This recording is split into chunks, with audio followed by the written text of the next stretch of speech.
नमस्कार। मेरा नाम संतोष हलवाई है। मैं कक्षा 5वीं के विद्यार्थियों को हिंदी पढ़ाने के लिए नियुक्त हुआ हूँ। Good morning. Myself Santosh Halwai, appointed as Hindi teacher in this विद्यालय। बच्चों, 5वीं कक्षा के विद्यार्थियों, जरा ध्यान से सुनो। आज से पहले आपने हिंदी में वर्णमाला क ख ग घ न च च ज ज न ट ट ड ढ न और इसके अलावा अ आ ई स्वर व्यंजन सब सीखे होंगे। आज मैं आपको हिंदी में भाषा किसे कहते हैं, भाषा किसे कहते हैं, ये मैं आपको बताऊंगा। सबसे पहले हिंदी में भाषा क्या है। जब तक आप भाषा को नहीं समझोगे तब तक आप हिंदी को नहीं समझोगे। तो हिंदी को समझने के लिए भाषा को समझना बहुत आवश्यक है। तो अब वो भाषा क्या है, ये भाषा कैसे हम इसे समझ सकते हैं हिंदी भाषा को। नोड़ी, ನೀವು ಹಿಂದಿ ಕಲಿಬೇಕಂದ್ರೆ ಹಿಂದಿ ಭಾಷೆ ಏನಿದೆ ಇದು ನಿಮಗೆ ಮೊದಲು ಗೊತ್ತಾಗಬೇಕು. ಮೊದಲು ಹಿಂದಿ ಭಾಷೆ ಎದಕ್ಕಂತಾರೆ ಇದು ನೀವು ತಿಳ್ಕೊಂಡ್ರೆ ಹಿಂದಿ ನೀವು ಸರಿಯಾಗಿ ಕಲಿಬಹುದು. ಈಗ ಹಿಂದಿಯಲ್ಲಿ ಈ ಭಾಷೆ ಅಂದರೆ ಏನು ಇದು ಮೊದಲು ನಾನು ನಿಮಗೆ ತಿಳಿಸಿ ಹೇಳ್ತೀನಿ. ಈಗ ಯಾವುದೇ ಭಾಷೆಯನ್ನು ಮಾತಾಡಬೇಕಂದ್ರೆ ನಮಗೆ ಅದು ಓದ್ಲಕ್ಕೆ ಬರಬೇಕು, ಬರೀಲಕ್ಕೆ ಬರಬೇಕು, ಅದು अर्थ ಮಾಡುವುದು क्षमता ಇರಬೇಕು ನಮ್ಮಲ್ಲಿ. कोई भी भाषा आपको सीखने के लिए पहले उस भाषा को आपको पढ़ना आना चाहिए, लिखना आना चाहिए और सांकेतिक रूप से में समझना भी आना चाहिए. और उसके लिए आपको क्या करना पड़ेगा, उसके लिए आपको हिंदी के सभी वर्णों का ध्यान होना आवश्यक है. हिंदी के सभी वर्णों का ज्ञान होना बहुत आवश्यक है. तो अभी हिंदी के वर्ण कौन कौन से हैं? तो हिंदी के वर्णों में स्वर और व्यंजन, इनको मिलकर ही अक्षरों का निर्माण होता है. अब जैसे फॉर एग्जाम्पल मैं आपके सामने एक अक्षर रखता हूं, क म ल, क म ल, कमल एक शब्द है. तो कमल एक शब्द ये बना कैसे, तो अब इसकी व्याख्या ध्यान से सुनो.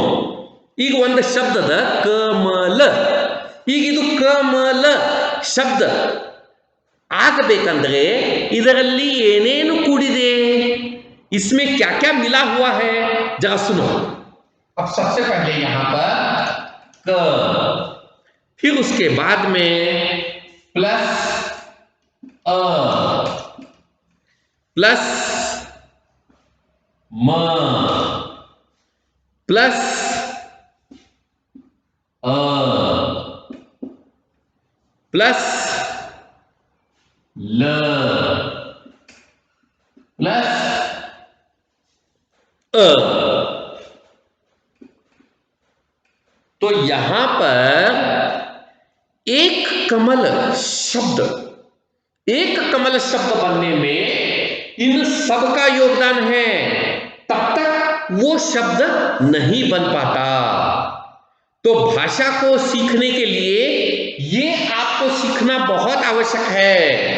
ಮೊದಲು ನೀವು ಇದು ಅರ್ಥ ಮಾಡ್ಕೋಬೇಕು, ಹೇಗೆ ಒಂದು ಶಬ್ದ ನಿರ್ಮಾಣವಾಗುತ್ತೆ. ಇಲ್ಲಿ ನೋಡ್ರಿ, ಕ प्लस अ प्लस म प्लस अ प्लस ल प्लस अ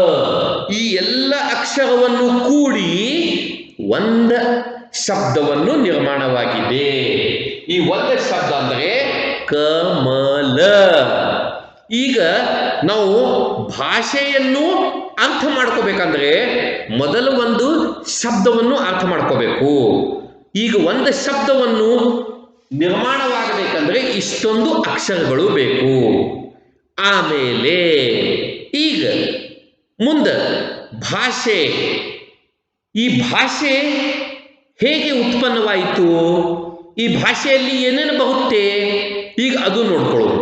अब हम पहले ये देखेंगे कि इस भाषा में आता क्या है. तो इस भाषा में 3 प्रकार आते हैं. ध्यान में रखो, ಭಾಷೆಯಲ್ಲಿ ಮೂರು प्रकार बರುತ್ತೆ. अब ये 3 प्रकार कौन कौन से हैं? तो सबसे पहले है मौखिक भाषा.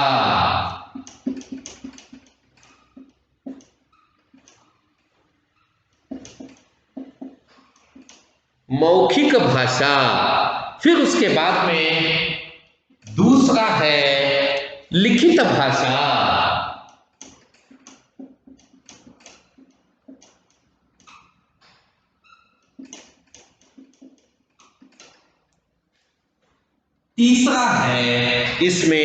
तीसरा है सांकेतिक भाषा.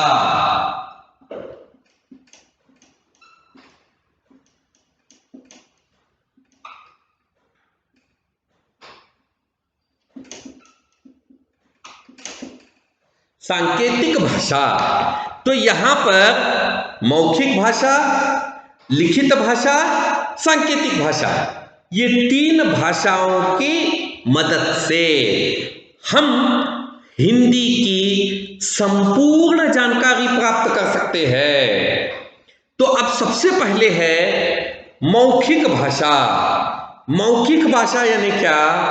मौखिक, मौखिक यानी ओरल. ओरल यानी क्या? आप केवल मुख से इसे बोलते हो, इसका लिखान में लिखित रूप से आप इसका इस्तेमाल नहीं करते. तो सबसे पहले है मौखिक भाषा. ಮೌಖಿಕ ಭಾಷೆ ಅಂದ್ರೆ ಏನು? ಮೌಖಿಕ ಭಾಷೆ ಅಂದ್ರೆ ನೀವು ಬರೇ ಹೇಳ್ತಾ ಹೋಗ್ತೀರಿ, ಅದು ನೀವು ಬರೆದಿಡುವುದಿಲ್ಲ. ಅದು ನೀವು ಏನು ಹೇಳ್ತೀರಲ್ಲ, ಅದು ಹಿಂದಿಯಲ್ಲಿ ನೀವು ಏನು ಹೇಳ್ತೀರಿ ಅದು ಮೌಖಿಕ ಭಾಷೆ. ಮಾತಾಡುವಾಗ ಹಿಂದಿಯಲ್ಲಿ ಏನೇನು ಶಬ್ದಗಳನ್ನು ಪ್ರಯೋಗ ಮಾಡ್ತೀರಿ ಅದು ಎಲ್ಲ ಮೌಖಿಕ ಭಾಷೆ. ಈ ಮೌಖಿಕ ಭಾಷೆ ಹೇಗೆ ಪ್ರಯೋಗ ಆಗುತ್ತೆ? अब ये मौखिक भाषा का प्रयोग हम कहाँ करते हैं और कैसे करते हैं? अब मान लीजिए विद्यालय में कोई वाद विवाद प्रतियोगिता चल रही है, यानी स्कूल में डिबेट कंपटीशन चल रहा है. तो डिबेट कंपटीशन में क्या होता है? डिबेट कंपटीशन, वाद विवाद प्रतियोगिता चल रही है. डिबेट कंपटीशन में एक लड़का अपने विचार व्यक्त करता रहता है. वो हिंदी में बहुत कुछ बोल रहा है और ये जो कुछ भी वो बोल रहा है वो सब कुछ मौखिक भाषा में आएगा. यहां मौखिक यानी ओरल, ये ओरल भाषा में सब आएगा, ओरल लैंग्वेज में पूरा आ जाएगा. जब वो अपने शब्दों को यहां प्रकट करता है, अपने विचारों को जब व्यक्त करता है, तो वो आने वाले विचार,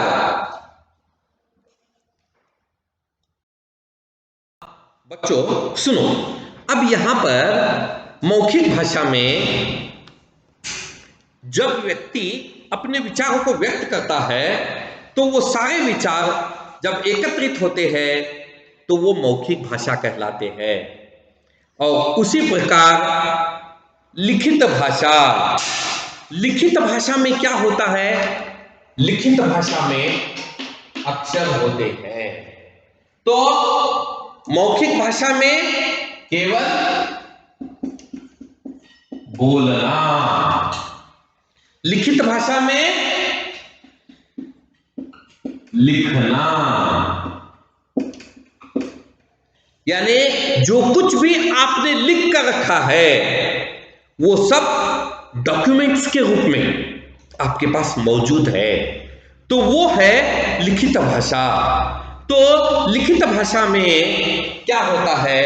तो लिखित भाषा में पत्र, लेख, कहानी, समाचार, जीवनी, जो भी आप लिख कर रख रहे हो वो सब इसमें आता है। यानी लिखित भाषा में ನೀವು ಏನು ಪತ್ರ ಬರೀತೀರಿ, ನೀವು ಏನು ಕಥೆ ಬರೀತೀರಿ, ನೀವು ಏನು ಯಾವುದೇ ಜೀವನ ಚರಿತ್ರೆ ಬರೀತೀರಿ, ಇದು ಎಲ್ಲ ಲಿಖಿತ ಭಾಷೆಯಲ್ಲಿ ಬರುತ್ತೆ. ಅಂದರೆ ಹಿಂದಿಯಲ್ಲಿ ಭಾಷೆಯನ್ನು ಅರ್ಥ ಮಾಡ್ಕೋಬೇಕಂದ್ರೆ ನೀವು ಮೌಖಿಕ ಆಮೇಲೆ ಲಿಖಿತ ಭಾಷೆ ಏನಿದೆ ಇದು ಎಲ್ಲ ಅರ್ಥ ಮಾಡ್ಕೋಬೇಕು.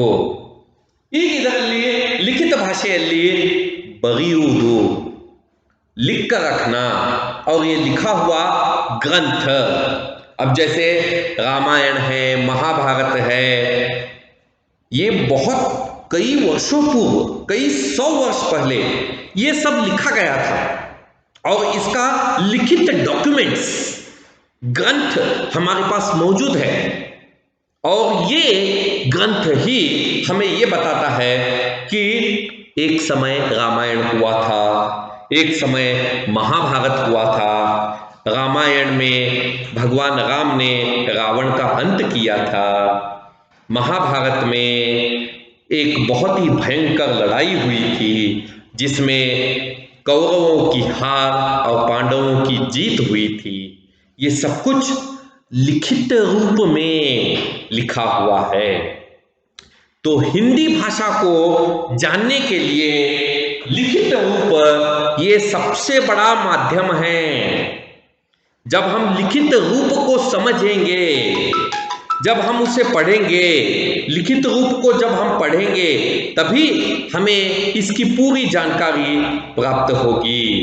तो लिखित रूप एक विशेष तरह का हमारे पास संग्रह है जिसके बलबूते पर हम भाषा को और अधिक अच्छी तरह से समझ सकते हैं।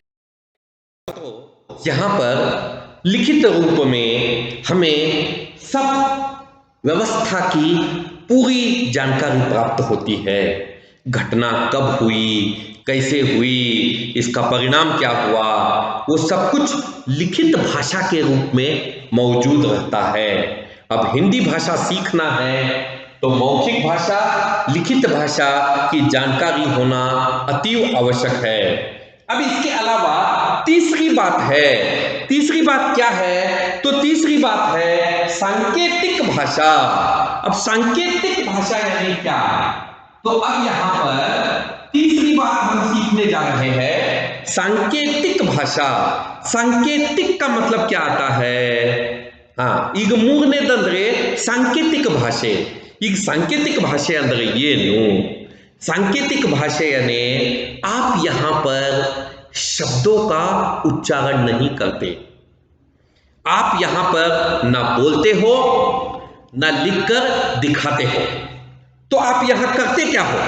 तो आप यहां पर संकेत, इशारा करके उस ओर जाना है, इस ओर जाना है, ऊपर चढ़ना है, नीचे उतरना है। आप क्या करते हो? केवल संकेतों द्वारा, सिग्नल देकर आप इशारा करके बताते हो। तो सांकेतिक भाषा में केवल संकेत करके आप इसका प्रयोग करते हो। तो संकेत कैसे किया जाता है? तो अब आपसे कोई पूछ रहा है कि बीजापुर जाने का रास्ता कौन सा है, तब आपने अपने मुंह से कोई शब्द नहीं निकाला, आपने केवल इशारा कर दिया। हाँ, ये है इल्लिंद होद्रे बीजापुर बहुते। तो यहां पर आपने सांकेतिक भाषा का प्रयोग किया।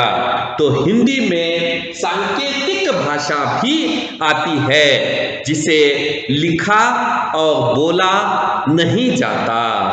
तो ये ऐसी भाषा है जिसमें मूक बधिर लोग यानी जो दिव्यांग लोग हैं वो लोग इसका बहुत ज़्यादा प्रयोग करते हैं, जिन्हें बोलना नहीं आता, जो सुन नहीं सकते, तो वो क्या करते हैं, संकेत द्वारा, संकेत करके आपको अपनी भाषा बताते हैं। तो हिंदी में भी ऐसे ही सांकेतिक भाषा का प्रयोग होता है। तो सांकेतिक भाषा में आपको करना क्या है, तो केवल इशारा करना है।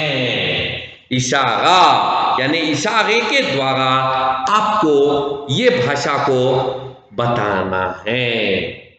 तो यहां पर हिंदी के 3 स्तंभ है, मौखिक भाषा, लिखित भाषा, सांकेतिक भाषा। अब ये भाषा के बाद में भाषाओं के विविध रूप आते हैं। ಇದರ ನಂತರ ಭಾಷೆಯ ವಿವಿಧ ರೂಪವನ್ನು ನಾವು ಕಾಣಬಹುದು। ಆ ವಿವಿಧ ರೂप ಏನು, तो भाषा के विविध रूप है बोलियां, परिनिष्ठ भाषा, राष्ट्रभाषा। तो ये 3 प्रकार और इसमें आते हैं। तो अब बोलियां यानी क्या, बोलियां यानी बोल, यानी बोलना, माताडुदु। अब ये बोलियां हर जगह हर स्थान पर बदल जाती है। अब यहाँ की भाषा, कर्नाटक की भाषा कन्नड़ है, तो ये कन्नड़ बोली है। महाराष्ट्र की भाषा मराठी है, तमिलनाडु की भाषा तमिल है, फिर उसके बाद में केरल की भाषा मलयाली है। तो इनकी बोली अलग अलग होती है। तो जिन स्थानीय बोलियों का प्रयोग साधारण अपने समूह या घरों में करती है उसे बोली कहते हैं। जब आप अपने घर में जाकर अपने परिवार के लोगों से जब बात करते हो तो आपकी बोली अलग होती है, वो अलग बोली में आप बात करते हो, तो वो बोलियां कहलाती है। और परिनिष्ठ भाषा यानी क्या, तो परिनिष्ठ भाषा यानी व्याकरण जिस भाषा को नियंत्रित करता है, यानी grammar will control that language. तो ग्रामर उसको पूरी तरीके से अपने कंट्रोल में रखकर उस भाषा का प्रयोग करता है, तो वो है परिनिष्ठ भाषा।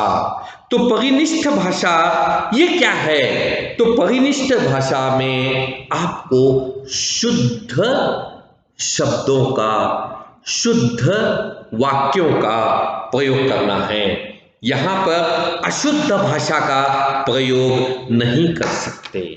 तो भाषा का विविध रूप में परिनिष्ठ भाषा आती है। फिर इसके बाद में अंत में राष्ट्रभाषा है। तो अब राष्ट्रभाषा, हर राष्ट्र की अलग अलग भाषा है। जैसे इंग्लैंड की राष्ट्रभाषा अंग्रेजी है, रशिया की राष्ट्रभाषा रूसी है, जर्मन की राष्ट्रभाषा जर्मनी है, चीन की राष्ट्रभाषा चीनी है, उसी प्रकार भारत की राष्ट्रभाषा हिंदी है।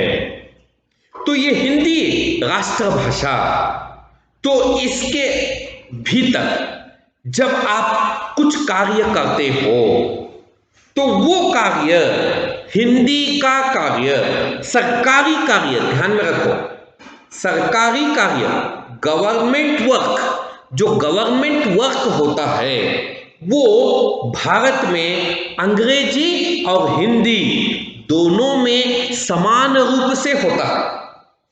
क्योंकि भारत में दक्षिण भारत एक ऐसा स्थान है जहां पर अलग अलग विविध भाषाएं हैं, जहां हिंदी का प्रयोग कम है। उत्तर भारत जहां पर हिंदी का प्रयोग अधिक है। तो इसको ध्यान में रखते हुए भारत में क्या किया गया है, तो भाषा को यहां पर 2 हिस्सों में बांटा गया है, अंग्रेजी और हिंदी। तो हिंदी ये राष्ट्रभाषा, तो सरकारी कार्य जितने भी होते हैं उनको हिंदी में किया जाता है ताकि लोगों तक संदेश पहुंचाया जा सके। और इसे द्वितीय भाषा अंग्रेजी में भी इसका प्रयोग होता है। तो राष्ट्रभाषा, जब राष्ट्रभाषा की बात आती है तो यहाँ पर राष्ट्रभाषा को एक विशेष दर्जा, एक विशेष स्थानमान दिया गया है।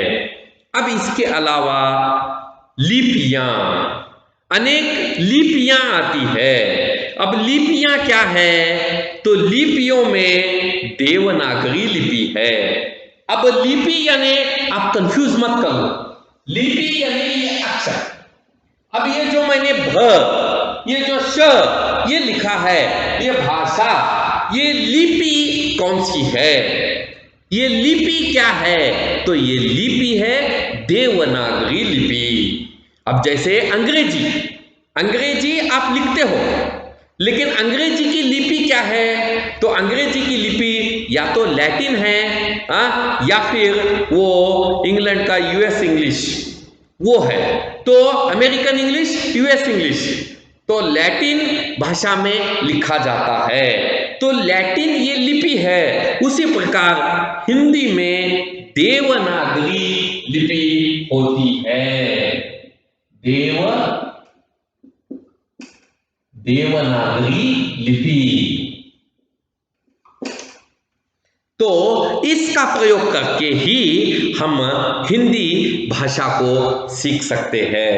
तो आज के दिन मैंने आपको भाषा के विषय में जानकारी दी। तो मौखिक भाषा, लिखित भाषा और सांकेतिक भाषा। तो अगले पीरियड में हम अगले विषय पर चर्चा करेंगे। धन्यवाद।